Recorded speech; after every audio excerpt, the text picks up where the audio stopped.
नमस्कार,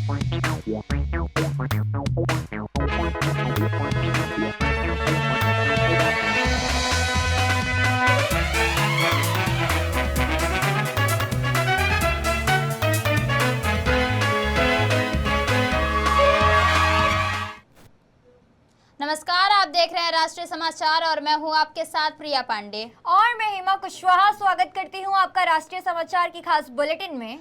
लेकिन बुलेटिन से पहले एक नजर सुर्खियों पर। राम मंदिर ट्रस्ट की अहम बैठक, चंपत राय अनिल मिश्रा के खिलाफ इस्तीफों पर हुआ मंथन। मुंबई पुणे एक्सप्रेसवे पर लैंडस्लाइड, भारी बारिश से सड़क रेल यातायात हुआ प्रभावित। जलालाबाद अब परशुरामपुरी, योगी ने कैबिनेट को नाम बदलने की दी मंजूरी। आईएसआई नेटवर्क पर दिल्ली पुलिस का वार, 6 आरोपी गिरफ्तार, हथियार पेट्रोल भी बरामद। बंगाल की 3 राज्यसभा सीटों पर उपचुनाव, 24 जुलाई को होगा मतदान।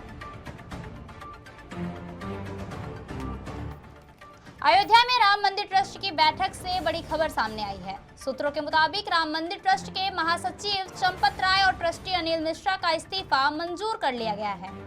बताया जा रहा है कि स्वामी गोविंद गिरी महाराज ने इस्तीफे का प्रस्ताव रखा, जिसे ट्रस्ट के सदस्यों ने आम सहमति से स्वीकार कर लिया है। राम मंदिर चढ़ावा मामले को लेकर बुलाई गई इस बैठक में चंपत राय और अनिल मिश्रा शामिल नहीं हुए। बैठक में एसआईटी की जांच रिपोर्ट पर भी विस्तार से चर्चा हुई और ट्रस्ट ने जांच पर संतोष जताते हुए दान व्यवस्था में सामने आई खामियों पर चिंता व्यक्त की है। ट्रस्ट की ओर से इस पूरे मामले पर खेद भी जताया गया है। बैठक में मंदिर की प्रशासनिक व्यवस्था को और मजबूत बनाने के लिए सीईओ की नियुक्ति पर भी चर्चा हुई। वहीं ट्रस्ट के नए महासचिव के लिए कई नामों पर विचार भी किया जा रहा है। बैठक में महंत नृत्य गोपाल दास समेत ट्रस्ट के वरिष्ठ सदस्य भी मौजूद रहे। माना जा रहा है कि बैठक के बाद ट्रस्ट की ओर से आधिकारिक बयान भी जारी किया जाएगा।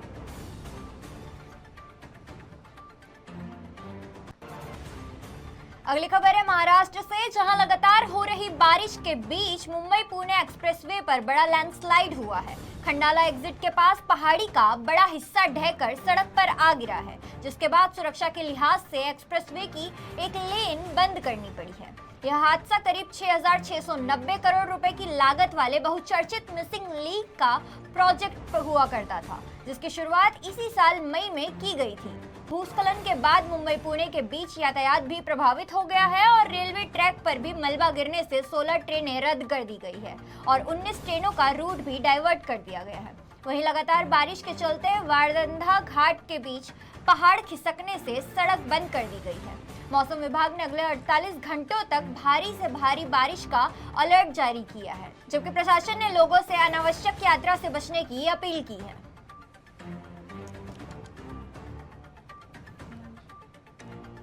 उत्तर प्रदेश के योगी सरकार ने एक बड़ा फैसला लेते हुए शाहजहांपुर के जलालाबाद का नाम बदलकर परशुरामपुरी करने को मंजूरी दे दी है। कैबिनेट के इस फैसले के बाद अब जलालाबाद की नई पहचान परशुरामपुरी के नाम से होगी। सरकार का कहना है कि यह स्थान भगवान परशुराम की जन्मस्थली के रूप में प्रसिद्ध है और लंबे समय से जनप्रतिनिधियों व स्थानीय लोगों की मांग थी कि नगर का नाम भगवान परशुराम के नाम पर रखा जाए। इसी मांग को देखते हुए कैबिनेट के नाम में परिवर्तन किया गया है और योगी सरकार ने आधिकारिक रूप से इस फैसले की जानकारी दी है।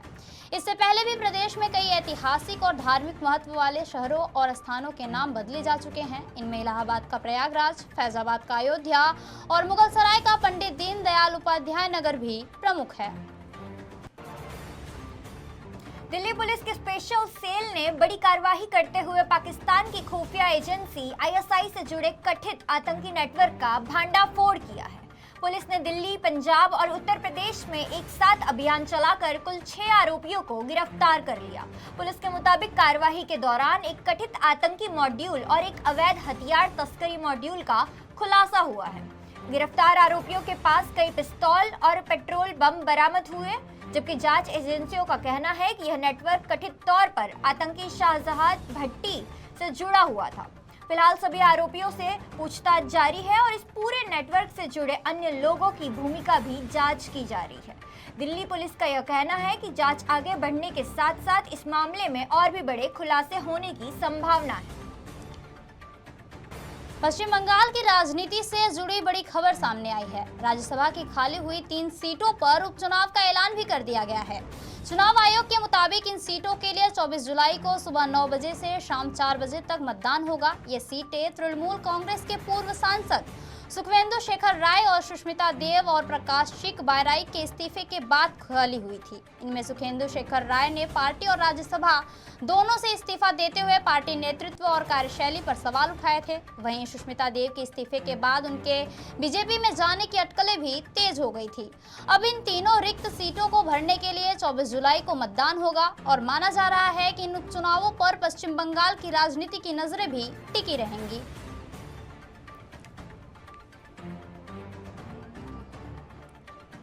त्योहारी सीजन में रेल यात्रियों के लिए बड़ी राहत की खबर सामने आई है। केंद्रीय रेल मंत्री अश्विनी वैष्णव ने ऐलान किया है कि भगवान जगन्नाथ रथ यात्रा के लिए 300 से ज्यादा और ओणम के लिए 100 से अधिक स्पेशल ट्रेनें चलाई जाएंगी। रेल मंत्री ने बताया कि त्योहारों के दौरान यात्रियों की बढ़ती भीड़ को देखते हुए भारतीय रेलवे ने यह फैसला लिया है ताकि लोगों को आसानी से टिकट मिल सके और सफर सुविधाजनक रहे। उन्होंने कहा है कि गर्मियों में रेलवे ने रिकॉर्ड 15,000 स्पेशल ट्रेनें चलाकर लाखों यात्रियों को राहत दी थी और अब उसी तरह तीज त्योहारों पर भी तैयारी की जा रही है। रेल मंत्री ने यह भी बताया है कि पिछले 12 वर्षों में देश भर में करीब 37,000 किलोमीटर नई रेल लाइनें भी बिछाई गई है और भारतीय रेलवे का 99% विद्युतीकरण पूरा हो चुका है। वर्ष पहले की अगर संख्या ले तो उसमें बहुत ही कम स्पेशल ट्रेन होती थी। 15,000 स्पेशल ट्रेन चलाने का बेनिफिट देश भर में मिला है। पिछले दिवाली छठ में भी 12,000 स्पेशल ट्रेन चलाई गई थी। होली के टाइम में भी बहुत सारी स्पेशल ट्रेन चलाई गई थी और अब आगामी समय में पुरी में महाप्रभु जगन्नाथ जी का रथ यात्रा का पावन पर्व है, उसमें 300 से अधिक स्पेशल ट्रेन चलाई गई और आने वाले समय में फुटबॉल जगत से एक बड़ा भावुक पल सामने आया है। ब्राजील के स्टार फुटबॉलर नेमार जूनियर ने इंटरनेशनल फुटबॉल से संन्यास लेने का ऐलान कर दिया है। फीफा वर्ल्ड कप 2026 के राउंड ऑफ 16 में नॉर्वे से मिली हार के बाद नेमार ने अपने अंतर्राष्ट्रीय करियर को अलविदा कह दिया। नेमार ने ब्राजील के लिए 130वें इंटरनेशनल मैच खेले और 80 गोल दागे, जिससे वे देश के सबसे सफल गोल स्कोरर बने। मैच के बाद भावुक नेमार ने कहा कि उन्होंने देश के लिए अपना सब कुछ दिया है और अब उनके इंटरनेशनल सफर का अंत हो गया है। कई यादगार उपलब्धियों के साथ नेमार ने ब्राजील को 2013 का कॉन्फेडरेशन कप और 2016 में ओलंपिक में ऐतिहासिक गोल्ड मेडल भी दिलाया था। उनके संन्यास के साथ ब्राजील फुटबॉल के एक सुनहरे दौर का भी अंत माना जा रहा है।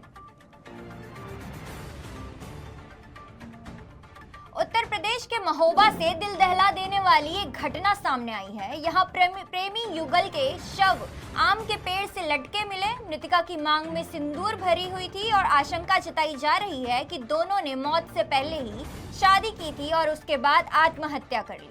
मृतकों की पहचान 24 वर्षीय उपेंद्र विश्वकर्मा और 22 वर्षीय आरती कुशवाहा के रूप में हुई है। पुलिस के मुताबिक दोनों पिछले करीब 3 साल से एक दूसरे के संपर्क में थे। शुरुआती जांच में अलग अलग जाति होने के कारण सामाजिक दबाव को इस घटना की संभावित वजह माना जा रहा था। हालांकि इसकी आधारित पुष्टि अभी होना बाकी है।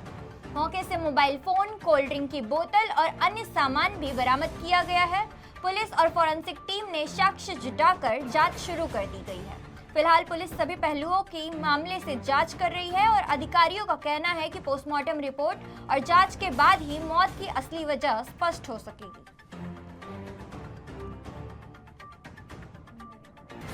हिमाचल प्रदेश के कुल्लू से पैराग्लाइडिंग के दौरान हुए एक हादसे का वीडियो सामने आया है। बबेली क्षेत्र में लैंडिंग के समय एक पैराग्लाइडर का संतुलन बिगड़ गया और वह सीधे हाईवे पर आ गिरा। घटना का वीडियो सोशल मीडिया पर तेजी से वायरल हो रहा है और लोगों के मुताबिक लैंडिंग के दौरान पैराग्लाइडर दिशा और गति पर नियंत्रण नहीं रख पाया था, जिसके चलते यह हादसा हुआ। राहत की बात यह रही कि उस समय सड़क पर कोई तेज रफ्तार वाहन नहीं था, जिससे बड़ा हादसा टल गया है। हादसे के बाद आसपास मौजूद लोगों ने तुरंत पायलट की मदद की और शुरुआती जानकारी के अनुसार उसे मामूली चोटें भी आई हैं और उसकी हालत सुरक्षित बताई जा रही है। इस घटना के बाद पैराग्लाइडिंग की सुरक्षा व्यवस्था पर भी सवाल उठने लगे हैं। स्थानीय लोगों का कहना है कि साहसिक खेलों के दौरान सुरक्षा का सख्ती से पालन किया जाना चाहिए ताकि भविष्य में इस तरह की घटनाओं से बचा जा सके।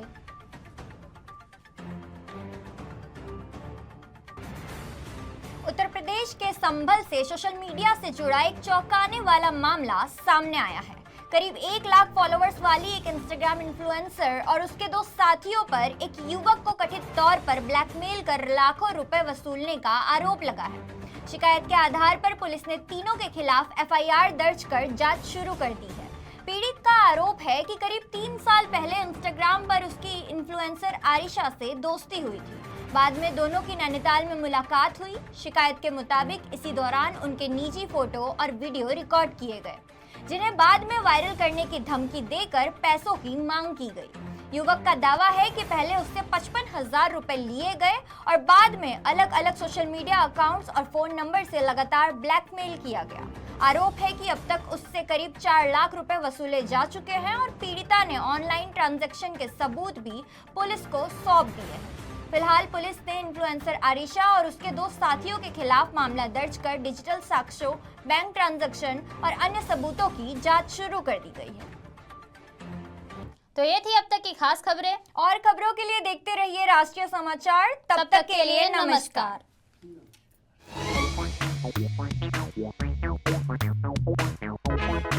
Thank you.